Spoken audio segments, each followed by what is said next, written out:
On today's episode, I sit down with Chris Douglas and we get into some pretty heavy topics on today's episode.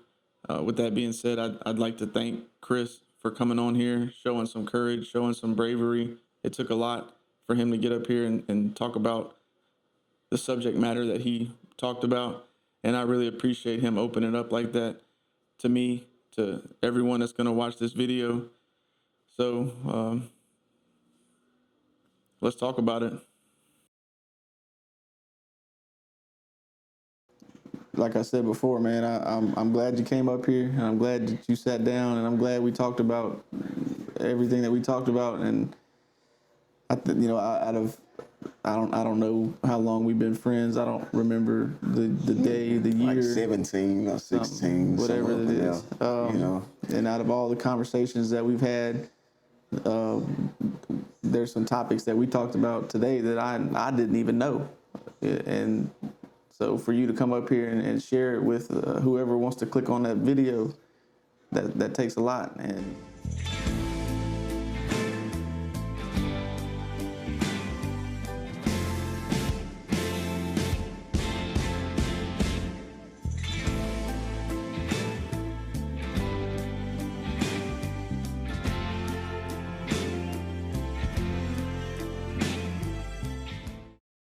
this is a show about things we struggle with, the ones we don't always talk about. Each episode is a real conversation meant to remind us that speaking honestly about what we're carrying doesn't make us weak. It's about finding clarity, encouragement, and the reminder that we're not alone in the struggle. This is Wonderfully Difficult. we got 3 girls, so I have 4 finna be 5. I have an 11 and a 17-year-old. And man, girls are different. I don't know what it is to have a son, but girls, It's different. when I say the interaction and the laughter and fun that you have, my 17-year-old, I'll give you a backstory on this. So I lost my dad right before, I want to say, I made 12 years old, January 26, 2002. And dealt with a lot within that time period of time, as far as not having what he was to me, you know what I'm saying? And man, I went through a lot. Wound up going to boot camp, getting out of boot camp, kind of get my life together. My grandfather was a contractor, so he bought me along the way. He was a man of, hey, this is gonna be perfect when we do it. Right. And best believe, if you've ever been cursed out and you ain't want to jump off a bridge, you have never been cursed out by an old man before. Yeah. He took pride in his work. Oh my God, too much pride. My brother one day was looking out a window and he was licking his lips because his lip was chapped. But the lady was walking up to the door that we were painting. At the same time, he was licking his lips. So the lady felt uncomfortable and mentioned it to my grandfather. So imagine an ashy lip boy licking his big lips. His lips was like balloons when he was a kid. If I could put a picture on this podcast, y'all would be like, hey, nah, I'd have sent him to jail. He licking his lips at my mama. But my grandfather walked over there and he was like, I know you didn't just do that to me and embarrass me like that, looking at that woman like that, licking your lips. And my brother, he didn't catch on to it, but just thinking back on it, it was funny because he was licking them because his tongue was all over his lips, slob everywhere. But he took pride in everything he did, and man. So I get out of boot camp and I go to working with my grandfather full time. Couldn't go back to school because what happened was my mom dropped me out because I was so good of a child that she said, you need to toughen up. So I'm sending you to boot camp. So that's what she did to me, to help me toughen up in life. And that's a lie. That's a story I tell everybody when I don't want everybody to look at me like, oh, I was messing up in life. But we all messed up, man. but no, she man, my mom amazing. But when I got back from boot camp, I went to work with my grandfather, and it taught me a lot in life about one, he was the next father for me. And I didn't realize what I was missing until I lost him not too long ago. But man, in that time period, I met my now wife, and we had my daughter. And she was born January 26, 2009.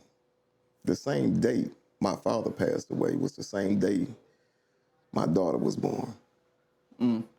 My firstborn was born. And that was like life changing to me. It changed my life into a different, I saw different once we had her. And yeah, but then we had Aaron, which is, she's named after me because we was hoping for a boy and it wasn't. His name was gonna be Christopher Aaron Douglas. And hey, why not Aaron Christine Douglas? You know what I'm saying? So Close enough. close enough. So we got Aaron, and then we have Faith Kennedy, hoping for a boy again. Gonna name him Kenneth Elijah Douglas, but didn't happen. It was a girl. Hey, my dad's name was Kenneth. Faith Kennedy, that's her name. So yeah, that's where we at with the kids. You know, all different personalities. I have two kids of my own, and they're totally different, but exactly the same. Right. I mean, but y'all raising them. You know what I'm saying? Yeah. So they come from the same household. and the same rules and regulations, and well, mostly the same. Yeah, you lighten up on the last. It's a little different. You lighten Well, up on and the then last also one. too, with the boy-girl dynamic, and people can say what they want. It's definitely a different. For me as a father, it's definitely a different relationship because, the baby girl, the first kid, you can't do no wrong, and I gotta protect her, and I gotta look out for her. But then as a son, you can't help but understand that one day he's gonna have a whole lot of responsibility. Not saying that the daughter won't, but I'm a man and I know what I've been through and I know what I need to prepare him for. Right. And maybe it's I don't know. There's not a guideline of like, yeah, when he turns 9, you got to get him ready, or is it 6, or is it 20, or is it 7? I don't know. So I'm trying to figure that out as well. But I also read a book, and it kind of touched on that. Like we talking about men's mental health and the things that men struggle with in day-to-day life, and I never really thought about it, but that whole statement that I just said, I'm part of the problem when it comes to the struggles that men go through, because everything that I just said, I'm setting him up to be prepared for the struggle, but then at the same time you overlook some of the coping mechanisms that might need to understand his feelings. But at the same time, I'm sitting there telling him, I've told him 1,000 times, rub some dirt on it. That don't hurt. You're good. Get up, be strong, be ready. But then you turn around and I got a whole podcast talking about it's okay to talk about your feelings. You know what I mean? Talking about the world telling me rub some dirt on it, nobody cares, and then here I am saying the same thing. But you have to also, I don't know, I semi do it to my daughters. Right. Only because this is a different generation, right? So with my girls, I want you to know, like, hey, don't depend on nobody. Except for me. But understand that some, I mean, that's one of the biggest points, you know what I'm saying? Like, hey, these dudes ain't, I ain't gonna curse, but these dudes ain't nothing. But but no, for real though, like, but don't look to depend on nobody. But if you have somebody to depend on, right, have it. So, you know how they'll break a glass, they climb up on top of the cabinets and grab a glass jar, or try to get a cup out and knock some plates on the floor or something. And then they get down and they cut their foot. My first response is, take care, baby. You know what I'm saying? I don't care which one. All three of them. Just take care, baby. You know what I'm saying? And once I do it, then I bag off and I'm like, you gotta walk. Right. Now I ain't gonna let you be like in pain, Right, but at the same time, like if I protect you from everything, say one day I'm not here. You know what I'm saying? Like when my father left, my father didn't teach I didn't get them certain steps of manhood yet. Right. You know what I'm saying? So it was always, when he left, I was babyfied. I wasn't his favorite. We were all three of us. Man, leaned in for that one. I was his favorite second son. He had his favorite first son, and then he had his peanut, my sister. But nah, that was a joke. That's a joke if they watch it. That's a joke for them. But cause he would walk in the house every day and he would give us all bear hugs. He'd like, hey, my favorite first son. Hey, my favorite second son. Hey, my peanut. You know what I'm saying? Right. But he protected us and loved us so much. And I love that he did that. But there's certain steps that he didn't, that we didn't have. You know what I'm saying? So, I mean, okay, I'm going to protect you. I'm going to cover your foot. I'm going to do all this. But at some point you have to walk. You know what I'm saying? And then when you walk, I can't just be there, right? You know what I'm saying? I can't be that Right. crutch all the time. But I'm going to make sure your walk is way more comfortable than you ever thought it would feel. But I just can't. I need you to understand that, like, Right. And I don't think there's it's not a manual. it's not a book that we go off of. And I mean, I guess Right. you can go off of past experiences and things that you went through in your life, but the world is a cruel place. Right. And we right, know that right. from experience. And Right. there's a time and a place, like you said, let's make sure you're okay. All right, once we figured out you're okay, well now it's time to recoup and it's time to move forward. We can't sit on it for too long. Right. You're fine. I understand you're scared and you got a little blood, but it's gonna be okay. I got that taken care of. I got that part straight. Right. Baby, you still gotta walk. Right. So You know now what we I'm gotta saying? we gotta keep going. Right. And it's a struggle for, I don't know if I could say men. I could say, like, for myself. I know for sure I can say for myself. It's a balancing act with me and my wife, because I'm of the mindset, like you said, it's fine. He fell off the thing, dropped the glass. He did cut his foot, and it did bleed a little bit, but no stitches, just put a Band-Aid. He's good. Right. He's about to go jump on a trampoline. We moving on. But then that's me as a man trying to prepare him for the world. But then as a mom, her job is to nurture. So then she'll want to. I mean, it's not like no huge issue, you know what I'm saying? But her first thought is, that's my baby, and I need to take care of him. What you Right. mean? He had blood? We might have to go get a cast. Like, what's going on? Like, he can't go to school. Like, we shut it down. You know, and it's like, oh, wait, relax a little Right. bit. It's gonna be fine. He's okay. So that's a weird dynamic that I don't think really you ever really get into. And I really didn't start thinking along those lines until we started doing more with this podcast, and I started listening to different people's stories, and it you can't help but think differently. So I saw that along the lines, and I'm like, man, I wonder, is that something that you ever feel like you struggle with, or not struggle with, but go through? Well, my wife is like that, but It's not a bad thing. no, no, it's not a bad Whoever's thing. watching, it's not a bad thing. Hold on. What's the thing you did on the other video? You was like, this is just a male's perspective. Talking about men talking about how they feel about certain things. Right, ain't nothing. Yeah, downplaying nothing. I'm not downplaying nobody. Because I'm gonna be honest. Women are different when it comes to that, because like that's their babies. I don't care how old them babies is. Right. I don't care how. Like if I call my mama right now, I'd be like, Mama, I broke my hand last year. And my mama came to the hospital. She came to the house after I got the surgery. And she sat in that chair. She was just like, son, I'm just waiting. Just let me know. Just like you need what's going on. Like she was there for the kids, the family. Like she was there for everybody. Like women have a different sense of that motherhood that they hold. You know what I'm saying? That's different. That's so different than what it makes. Because I'm gonna be honest. If I had a son that broke his hand and I come to his house, I'm gonna be looking at him like, hey, you can't lift it yet.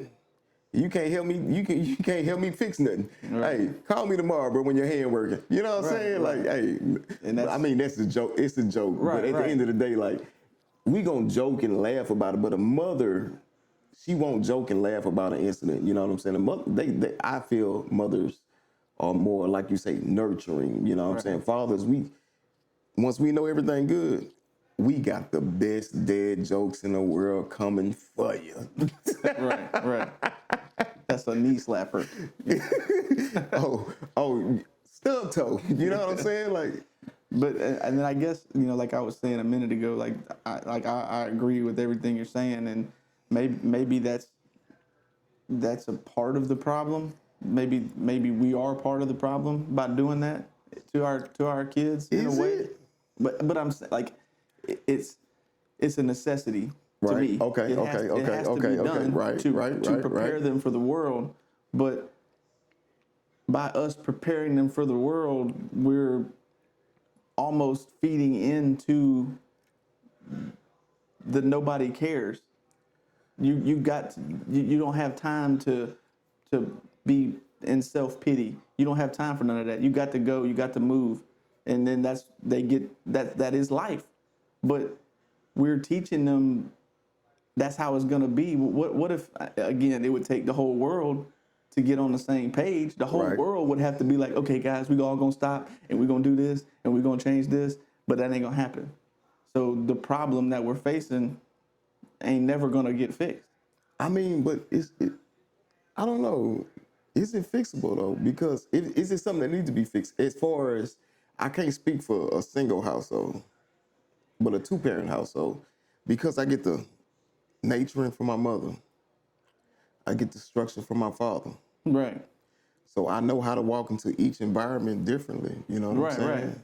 Yeah, no, I'm not saying that that the double environment, getting both ends of the spectrum is a bad thing. That's, to me, I feel like that's how it's if you want to get biblical, that's how it's supposed to be. You know what I mean? Right. Like, Well, off of biblical, it's just like, I don't think, well, when you say problem, I don't think it's a problem that we do certain things, only because they get the nurturing part too. yeah. I mean, So- it just as is there a way that we can make the world not such a cruel place for our younger generation to be a part of? Is there something That's that we that's could a do? conversation. Because, like, I mean, all I could think to do was do what we're doing right now. Let's just get some people together and let's talk about stuff. Right. We're just regular people. We don't have no doctorates, college degrees. I mean, we're just normal, everyday people, and it's cool to see different perspectives and different walks of life. And I was talking with Seb was here. It's like, man, you look different than me, but when we sit down at this table and we start talking about life, and it's Same like, as man, that. it's the same thing. It's the same. It's almost parallel. Like, we're running side by side, but I feel like that's even deeper because the the monster, the wheel, the government, the people in charge, whatever name you want to put on that, this right here that's happening, this is the last thing that they want to happen. They don't want people to sit down and talk about Right. whatever they want to talk about, because then they'll start figuring out, like, well, man, we the same person. We just got different names and we look different, but we doing the same thing. Why is all this stigma out here about we supposed to not like each other, or we supposed to be opposing each other? Like, That's the furthest thing in the world, because, man, my first time on a Harley Davidson was you. I almost broke it. and we barely knew each other. Right. I mean, but I guess But I mean, you got to go deeper because I wasn't raised in a house where none of that mattered as far as right. what anybody looks like. I'll tell you another story. So my mom and dad, back in the day, they were gospel singers, and they were called One Flesh, and they had some good friends named the McKenzies that stayed in Houston. Caucasian couple, white couple, and man, we went out there a couple times, and one of the times we went out there, I used to be scared of dogs. You wouldn't believe this, but if a dog was downstairs, I would stand on that outside part until your dog was like locked with a padlock on the door. Like I would not. I got chased by a dog from a lady, an old Caucasian lady, and she had a Rottweiler named Tupac. And Tupac chased me. I got proof of this. Tupac chased me, bro, into this big swimming pool. Man, I'm so glad it was empty because I didn't know how to swim at the time. But I messed my leg up too. But no, but like I was so scared of dogs. But my parents, like they were best friends. So we went out there and they had these fox terriers and they had them all, they was all puppies. And it was 3 of them. It was one of them I named Joe. They son named one Mike. And then the other one didn't have a name yet. So we left and I cried so much, man. And it was like, they talked to me, they hugged me, they, you know, everything. And then they was talking to my dad. They're like, man, we family. And like, that was my first time ever hearing anything besides what you see on TV, you know what I'm saying? Right. But they said we're family. And I was like, oh. And then they let me go back by the dog again. And man, I sat there, bro. And when my dad told me we had to leave, I cried like a baby. And the McKenzies, I would like to say this, thank y'all, because y'all helped me get over my fear of dogs, because somehow the transaction happened and my dad the next weekend left and we got that dog from them. Wow. And that was my introduction, how I got a Rottweiler now. Right. Not named Tupac, but I mean... You ever get another one, man, you got to bring it back. But I mean, like, so, and that's like, I grew up knowing both, you know what I'm saying? So when I see a lot of the stuff that's going on in the world now, it'd be like, for me, it'd be like, it's awkward because when I go to work, I've worked with all kind of races. And to be honest, it might be a little tension at first, but then once you get to know each other, it's like, man, that's fam. Who you talking about fam? Right. Man, you tripping, you know what I'm saying? Like, so it's mostly like, man, just getting out that pocket, man, and just meeting people, man, just knowing people and getting to know people, because that's the best way that everything fix each other. Now, if you get to know the person and then you don't like them, that's different. But it ain't got, you gave them a chance. You didn't just not like them because... But as long as reason, you know? As long as that person is open-minded, though, think about it. If you're an open-minded person, and I don't care, like I'm a person, I don't care your religion, I don't care where you grew up, I don't care about none of that. Hey, if I'm right here working, or if I'm out here doing whatever I'm doing, and you got my back, and you ain't never showed me no flaw, or you don't talk to me crazy. Right. You treat me like a human. Yeah, with respect. The biggest thing in life is some people, not we all, because most of us we get along with each other. All races, all ethnic, how you say it? Ethnicity. Yeah, that word. Yeah, I can't say it right now, but I know it. That's what matters. Yeah. That's all that matters. But bruh, we all get along. As long as we have an understanding, like, hey, you do what you do. I don't care what you do, who you are. As long as we mesh, I ain't talking to you stupid. I'm respecting you. A human is a human. Right. As long as you're not an alien coming down here, pointing with a finger with a flashlight on it in my face, you know what I'm saying? Like, Hey, we good. You do that, that's different. You know what I'm saying? But a human? Nah, we all human. We all bleed. Right. We all dream. We all sleep. We all eat and drink. Yeah, and it's a.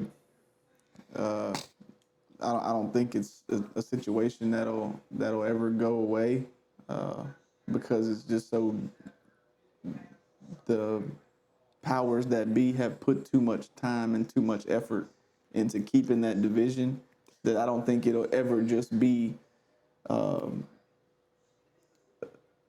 non-existent. I think it'll always have little pockets of ignorant people that. Them pockets are getting smaller though. Yeah, I do The think. most you hear about it is from your uppers now. Like me and my wife moved to Watson. You know, Yeah, and everybody was like, "Whoa, y'all just yeah, bro, I ain't coming out there." And we both like, "Why?" Like, man, we've been out here for like what, almost a year, and our best experiences. And I'm gonna be honest, you want to go to a store and just walk through a store and just be like, "Hey, how you doing? Hey, how you doing? Hey, how you doing?" You looking at people like, "Why y'all keep saying hey and smiling? I ain't used to this." Because we from Baton Rouge. You know, you go to Baton Rouge, they be like this. They be like, get out. "Hey, I need to get some out this." Oh, somebody coming. And you sitting there 30 minutes. You go out there, you be like, hey, excuse me, I need to get in this. And be like, oh, somebody will be right there. You know what I'm saying? So like I mean, it's all in how you look at it because, man, maybe my experiences has been different. I don't know everybody's experience, but I do have some bad ones. But then my bad don't outweigh the good. I'm gonna say that. It really don't because, man, I got a story for that one. Can you imagine how many stories and how many things that happen in our lifestyle, in our lifetime? And as we got older, our lifestyle went to the most important things that we were told as kids. You know what I'm saying?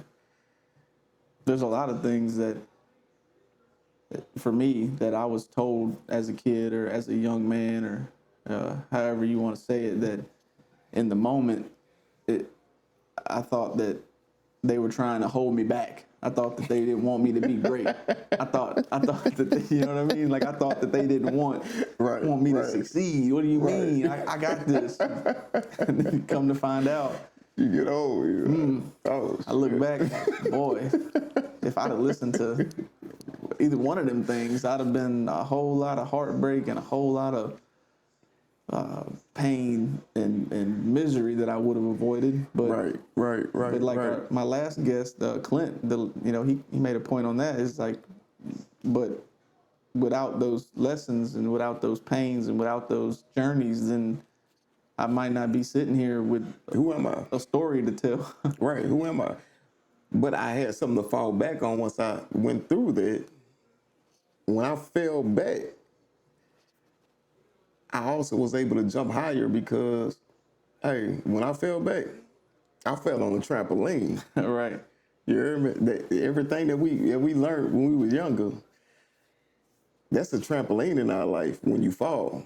If you listen and if you abide by, like the parenting skills that they gave us, you know what I'm saying? It's like a trampoline.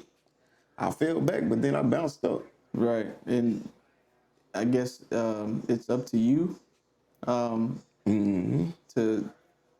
view it that way, as a setback, as being something that propelled you further. Because I think one of the episodes we talked about, like the Michael Jordan deal, where maybe if Mike didn't get cut, would he have went on? Maybe that was what turned it on. He was like, what you mean I'm not good enough? Well, let me show you. And then he continued to show. Let's copyright that before anybody steal it. I'm sure it's probably already been said. But, do we get MJ? Right. Do we get that? If that didn't happen. Right. And I'm sure that if you could rewrite his life, he would have took that out and been like, no, I made it the first time. But then he might not even went to college. Maybe Right. that, your story is a whole different story off of one thing, and it just depends on how you look at it. Perspective is everything, Everything. Yeah. and it.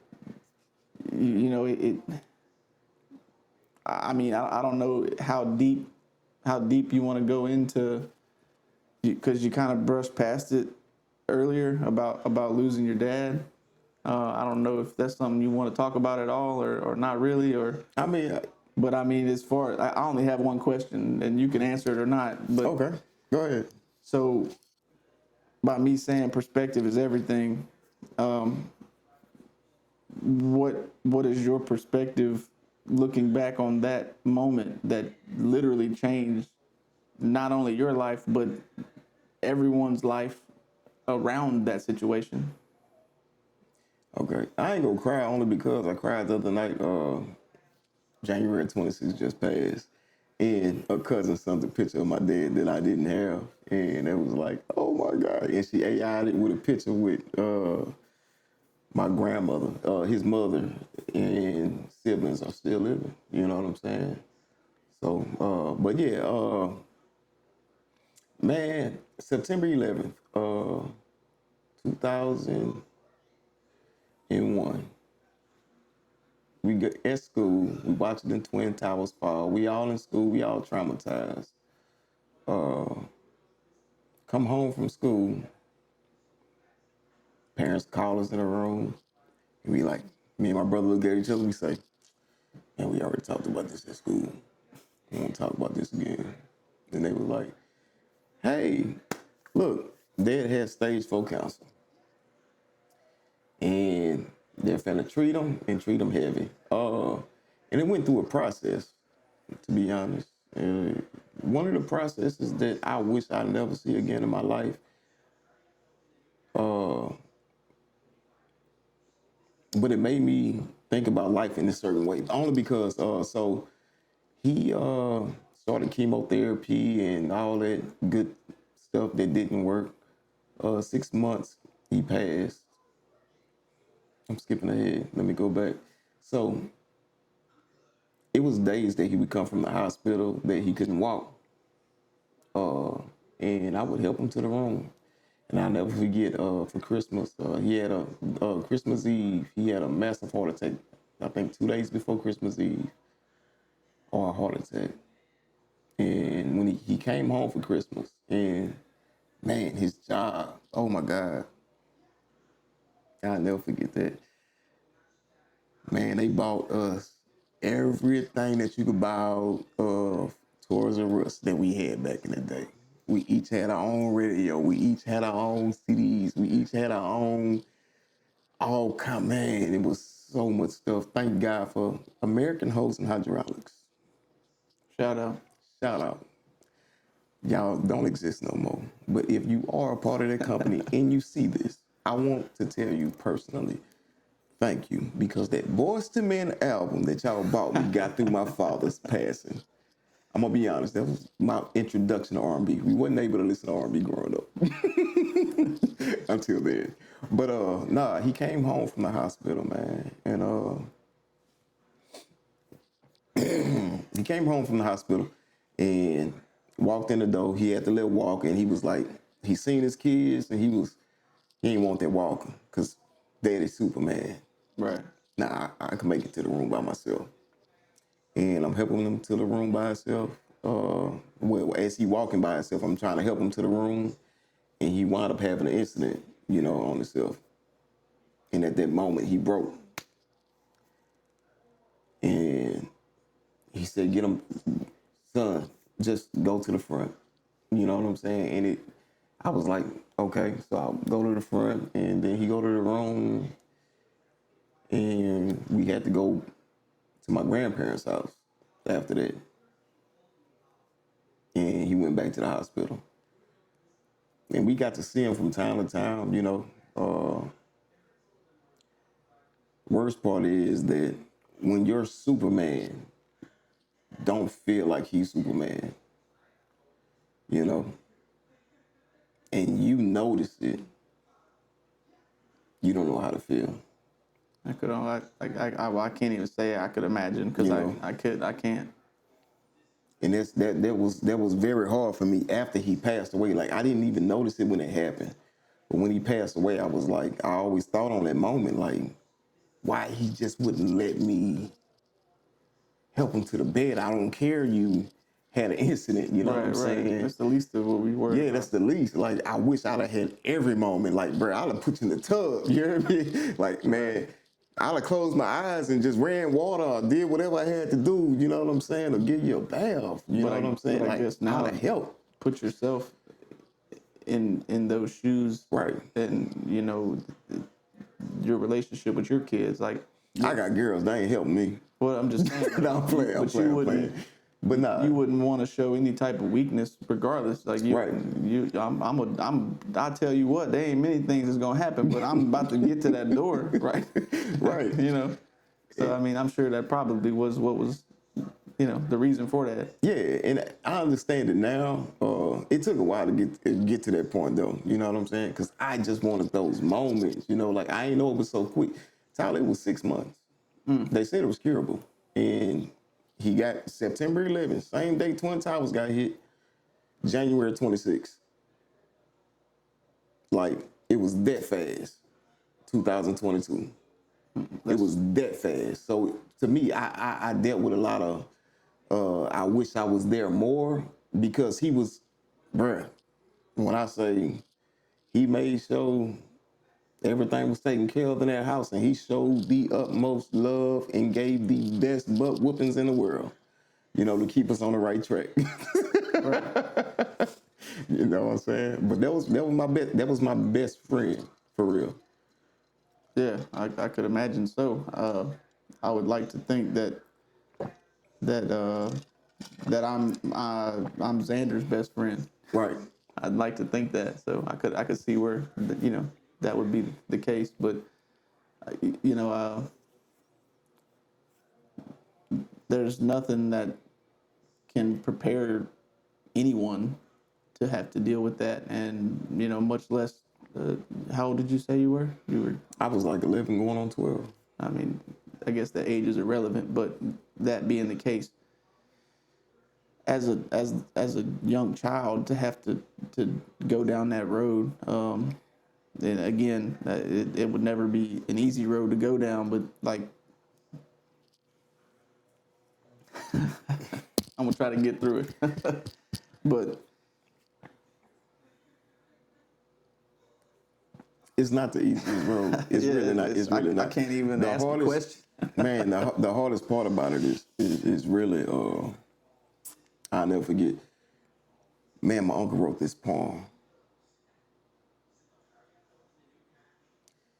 and it was called "My Best Friend." And while he was standing on this stage, he couldn't read it. So I walked on the stage with him. I think me and my brother walked on the stage, but I know I walked up for sure and just put my hand on his back. And man, after that, life just took a turn for me. Like I was very respectful, very respectful. But you couldn't play with me after that. Yeah. You just couldn't, as far as school and everything, and I didn't have that no more. Like he was the person that, like my very first fight, I'll never forget. I was playing football, and during football practice, we had a bully. Can't remember this dude's name. Marcellus. I do remember your name. Just came back. I do remember your name. Nah, for real though. He had pushed me in the back while I was running to the football field. The way everything was set up was kind of awkward. But we come out the building, then go down the stairs, and he pushed me on that last step. So when I got him, wouldn't nobody else mess with him.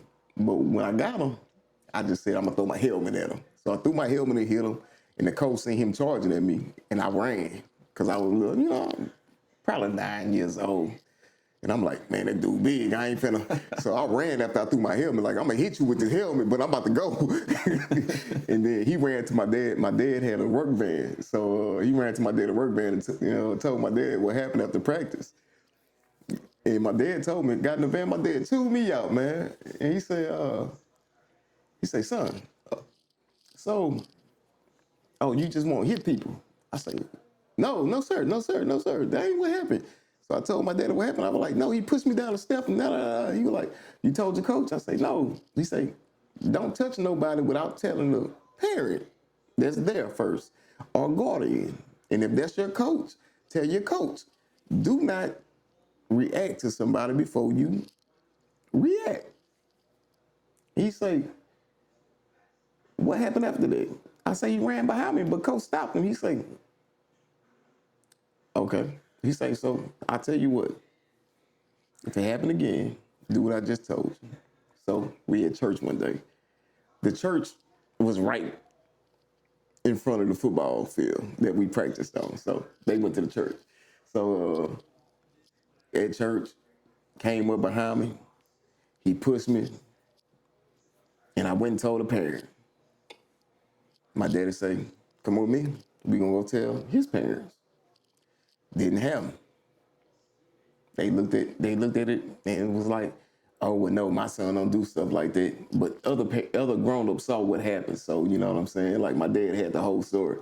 My dad told me, he said, hey, happen again, handle your business. It was on then, huh? So it happened again, handle my business. My daddy came up to me, like, get in the van, let's go home. You want some ice cream?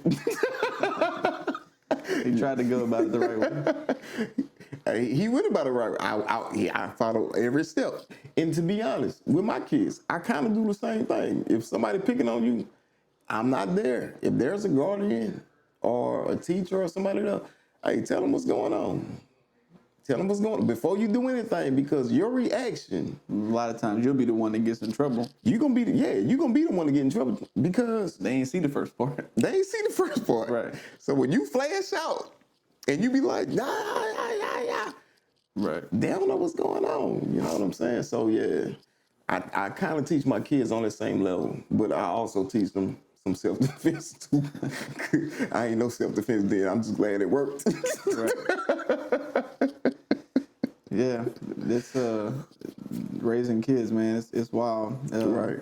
Like I said, there's no handbook to it, but I mean, like I said, everybody goes through their own trials and tribulations, and everybody's got their own struggles. And listening to your story and the life that you got you to this point, and the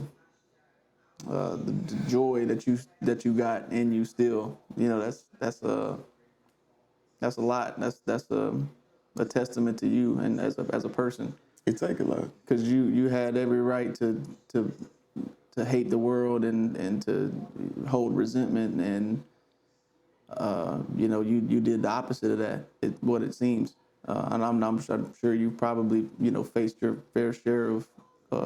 Nah, I still kick everybody in the ass. But your Nah, I'm share just of playing. your what ifs and your Right. all your different shouldas and all that other stuff. But I mean, you seem like you turned out pretty good. You got a aura about you, and it's impressive. Yeah, I mean, we that's the most important thing about being a man. The trials and tribulations that we do go through. I was blessed to have certain people in my life, like a Jabari Green. You know what I'm saying? Like when I went to boot camp, he became my counselor. And he helped me through up until I was a certain age. He helped me get my high school diploma. You know what I'm saying? Like he coached me. He taught me. He didn't give me the answers. He didn't help as far as cheating, but he helped me learn how to study. He helped me learn how to get through boot camp because I went in hard-headed, but he helped me through that process. You know what I'm saying? And even when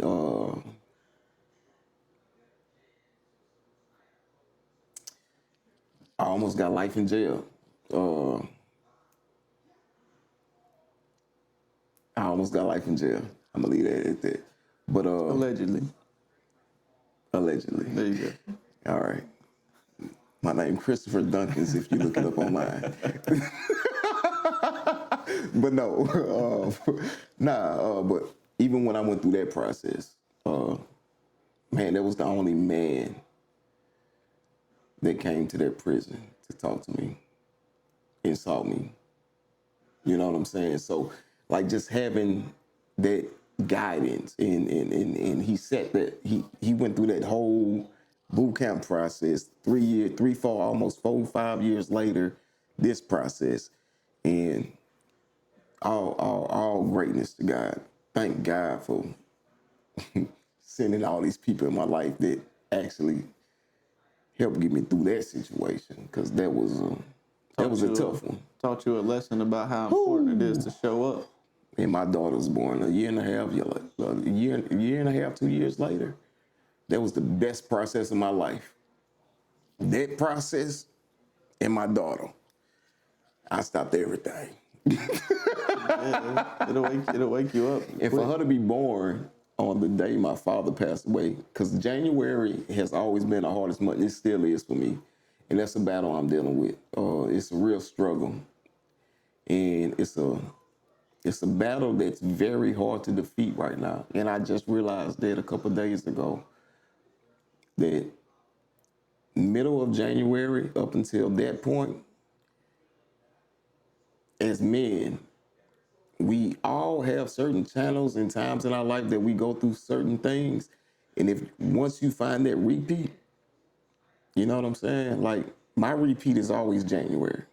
And like I said, I just understood this because I have a spiritual advisor I go to and I talk to constantly, and we pray together. You know what I'm saying? And we ain't talking about this shit. So I'm gonna have to talk about this with her. She texted me yesterday and today, and we've been talking, but I still didn't tell her this. But I realized that if I don't defeat the January, it carries out. So this year I'm defeating my January. Like, I'm ending my January on the best way it can end this year, because this is the end of it. Like, when I got my daughter was the end of my hurt. I didn't hurt no more, but I still deal with certain struggles. You know what I'm saying? I mean, the fact that you're sitting in that chair right now, because I know I've been trying to get you up here for a while. But really, though, like, that, it takes courage and it takes strength. Right. It takes a lot to sit in that chair. I know. It do. The fact that you're here, man, I'm glad that I am able to facilitate help. And Right. maybe this is helping. I don't know. This is a major big help, because I'm thinking about stuff that happened and I didn't. Man, when I never talk about probably half of the things, probably 3/4 of the things that I done said about my father. You know what I'm saying? Like, I just be like, I miss my dad. Right. Like, and that happened, man. I'm about to be 38 next month, man. Like, and I still cry. And the heartbreak of losing a parent that really loved you and showed you love, it still hurts. You know what I'm saying? I don't Like, think to that's this something day. that you'll ever. I don't think that's something you'll ever get rid of. Nah.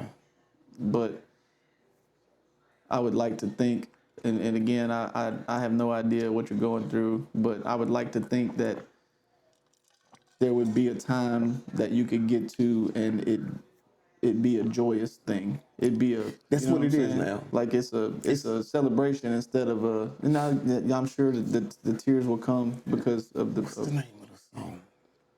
I got Sunshine, Tears of Joy, I think. I forget, but CeeLo Green and Rick Ross got a song, Tears of Joy. That's what I have now. Yeah, I mean, so I would like to think that you would get to a place where it's an understanding, and it's a peace or a Right. calm or whatever word you want to use right there. But and once you could get to that, it would be not as painful, I guess. I mean, again, Yeah. I don't know. And it's not painful. It's more of, man, I just wish you was here. Right. You ever looked at an animal that you lost in the past, and you was like, man, I remember, man, we used to be out there playing fetch, or we used to be, Yeah. or something like that. And you have a little tear fall, you know what I'm saying, or auntie or uncle or best friend or something that you lost, like a little tear fall, you know, like those the moments. But I smile with it because I know for a fact that everything that he was, I'm trying to be now. You know what I'm saying? And then, man, just to see his face, I just got his obituary, Tyler. Yeah. Just got it. I've never had one. Well, I probably had one since he passed away, but I was ignorant and hard-headed back then. And I probably lost it in the 2016 flood. But my mom just sent one to the house not too long ago. We talked. Yeah. You know what I'm saying? And I'm glad I talked to you because, yeah, that was it. That was it. Them tears of joy.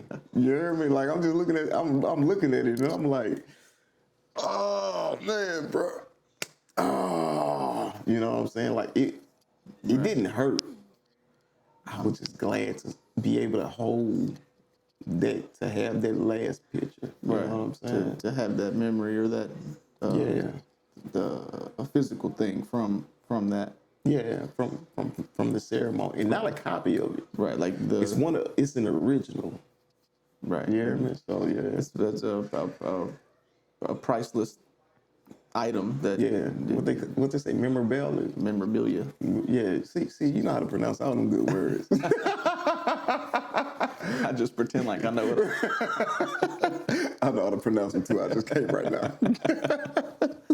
Yeah, man. But nah.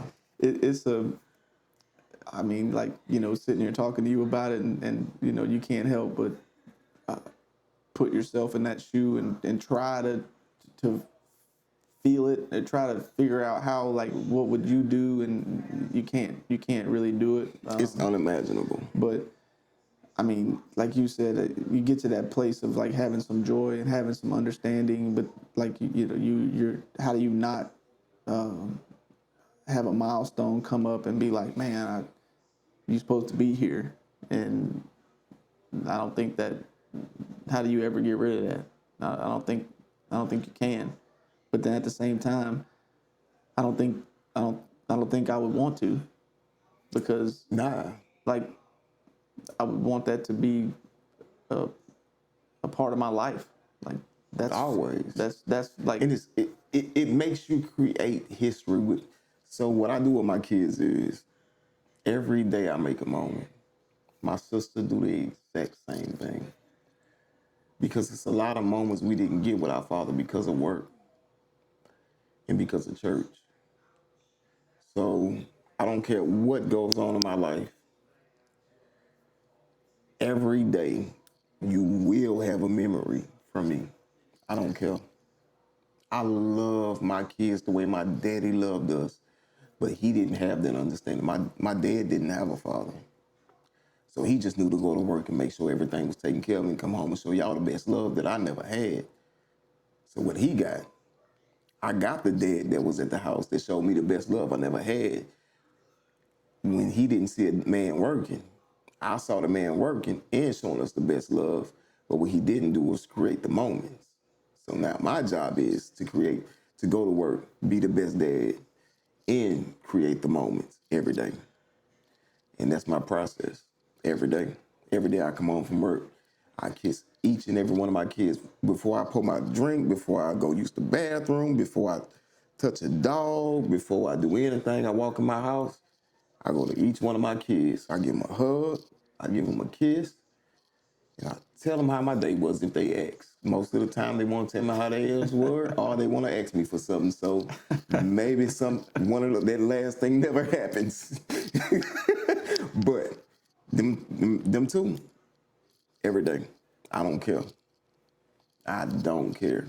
And a moment is gonna happen with each one, if not all together. yeah, and that's to touch back on what you said a minute ago. It kind of goes hand in hand with that. You fell back and you hit the trampoline and propelled yourself forward because you took that moment that could have ruined you, and now you're carrying a torch, leading your family with the foundation that was set for you. Right. And your kids will thank you one day for it. And hopefully they'll continue to carry the same torch and do the same thing, and just Hopefully they marry the right person, man. keep getting better and better. I'm gonna be honest. I ain't trying to kick nobody in the butt, but man, look. There ain't nobody out there worthy. You took the words out of my mouth. It's I hard don't out. care if it's a doctor, a lawyer, whoever, they still ain't worthy. They got a song called "It's Hard Out Here for a Pimp." They ain't got nothing being on the daddy. Not with a daddy with a daughter. It's hard out here being a daddy. Right. No doubt. It's rough. But so the last topic that we have on here is battling with wanting to be wanted. What does that mean to you? Man, it go back to that. Having a best friend at a young age, that's your father. And losing it, bruh. You go through life acting out. And acting out seeing you to certain areas in life and places in life that you really don't want to be in. And I hope that somebody could let a young child listen to this. Because when you acting out looking for that attention, something that you want, don't do nothing that's gonna put you in a place. I literally, my mom sent me to boot camp, saved my life. Years later, I get caught up in a situation and almost lost my life in jail, 25 to life. And Allegedly.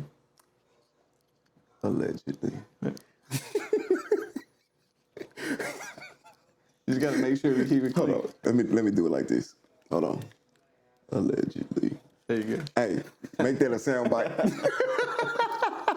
Nah, but for real, bro, I man, if y'all know kids that are going through a situation in life and they're acting out, it's because maybe something's missing. And when I lost my father, a lot was missing. A lot was missing. I didn't get that love. I didn't get that fatherly affection and attention no more in a friendship. I didn't have friends growing up. That was my ace boom bam right there. You know what I'm saying? And it was probably even harder for you because it wasn't like you didn't have it. It was you had everything you wanted. Yeah. And then for no apparent reason, it was gone. In a snap of a finger, 6 months. Crazy. But so that means everything to me because, man, I did a lot of stupid stuff. A lot.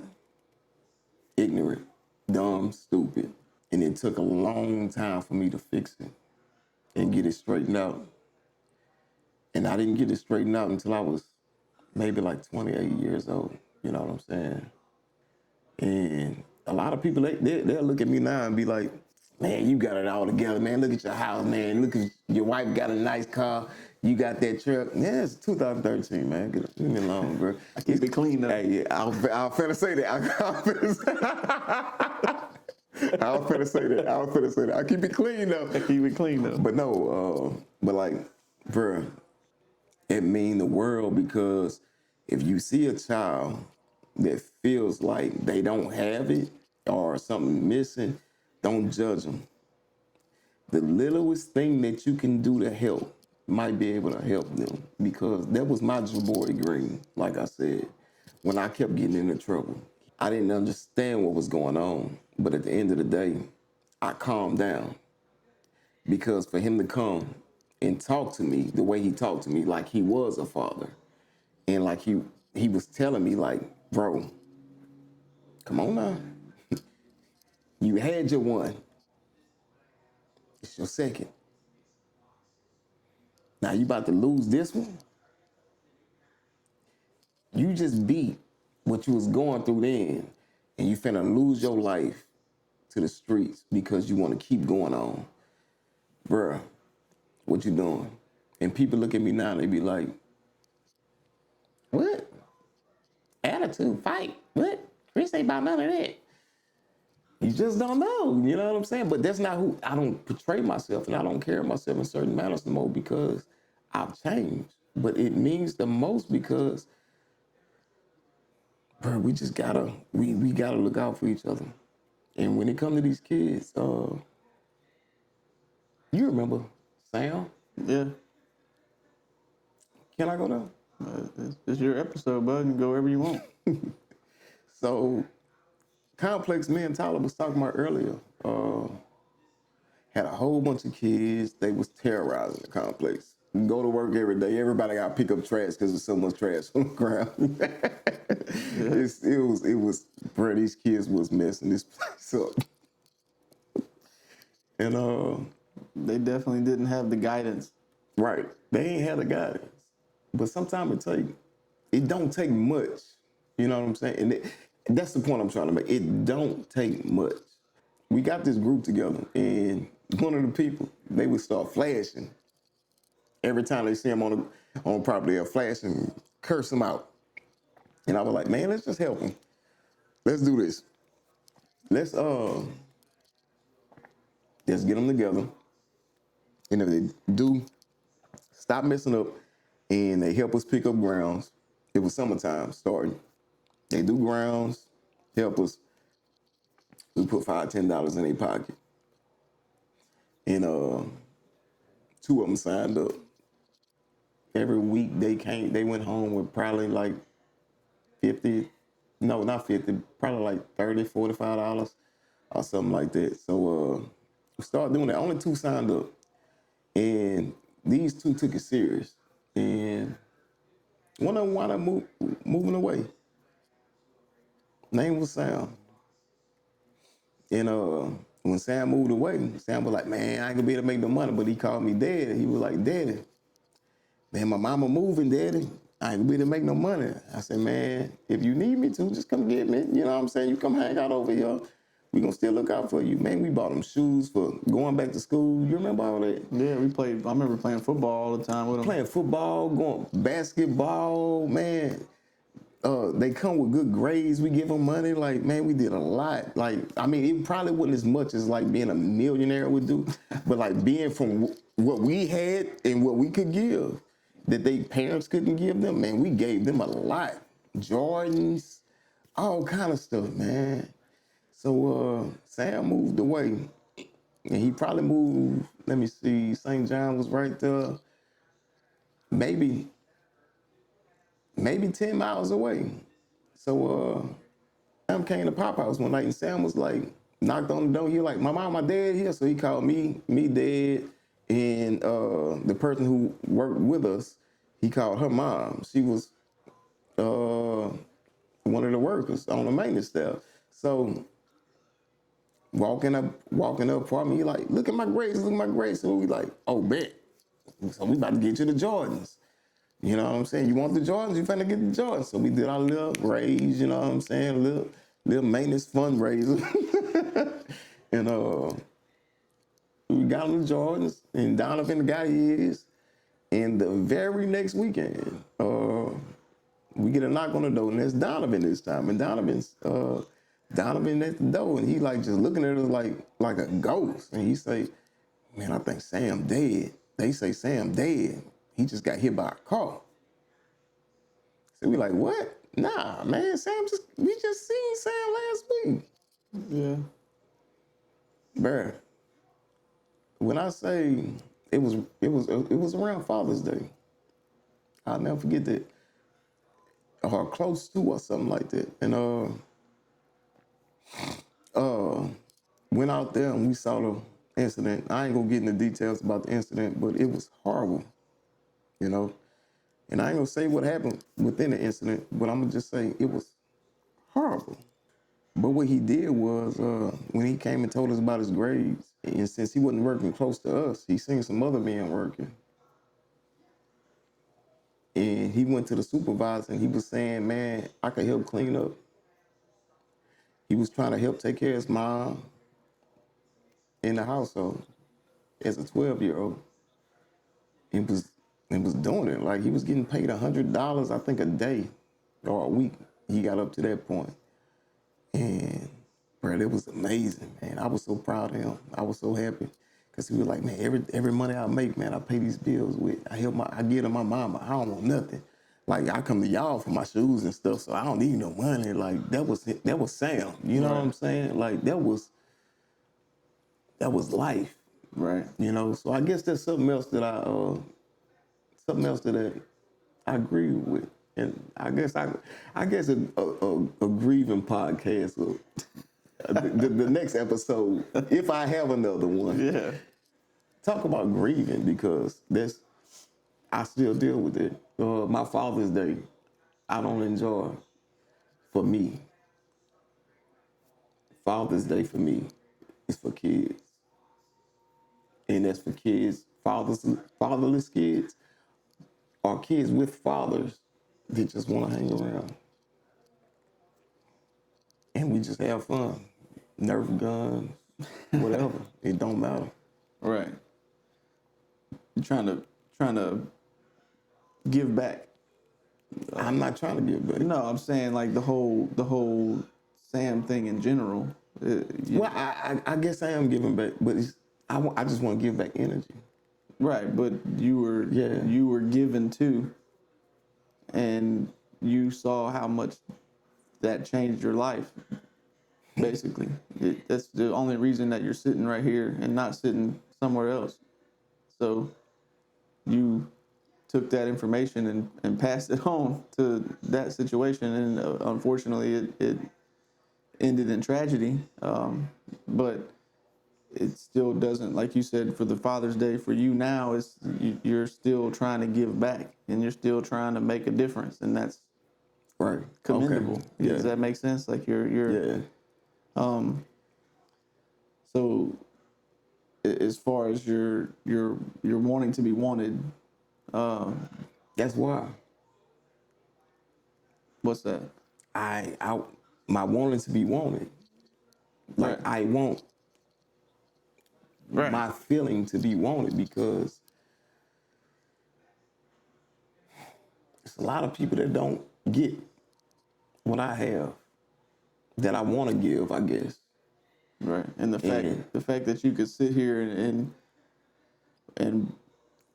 have the mindset of still trying to look out for other people and can say that to have what you have after you sat here and told us all the things that you've lost, but you're still saying like I want to give you what I got, and so I want to be given the same thing that I'm giving out to the world. yeah, but at the same time the a person like yourself or myself, you got to just give it and don't worry about what comes back. You just got to do it for you. I'm not worried about what come back. And I guess that's a crazy thing. Because it's not that I'm doing something for something. But sometimes I get to the point where it's like, do anybody see me? I see you. I mean, because I'm sitting right here. No, I'm just playing. No, but no, like, you know, like your everyday life. Like, do you really see me? Do you really understand? Like,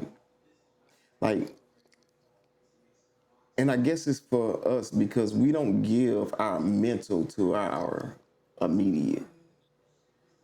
Sometimes we give our mental to our homeboys or the people around us.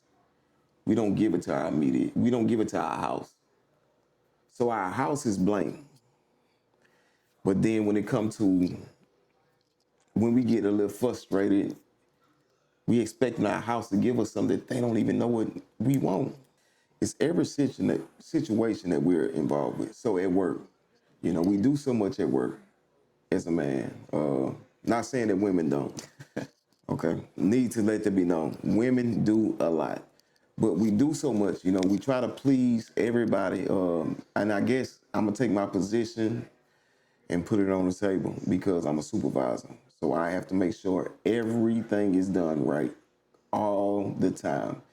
I have to make sure you're doing your job right. I have to make sure that my job is done right. I have to make sure that Like everything, like I'm constantly always trying to do everything for everybody. Right. And when I get home, my wife, that's when she, babe, this, that.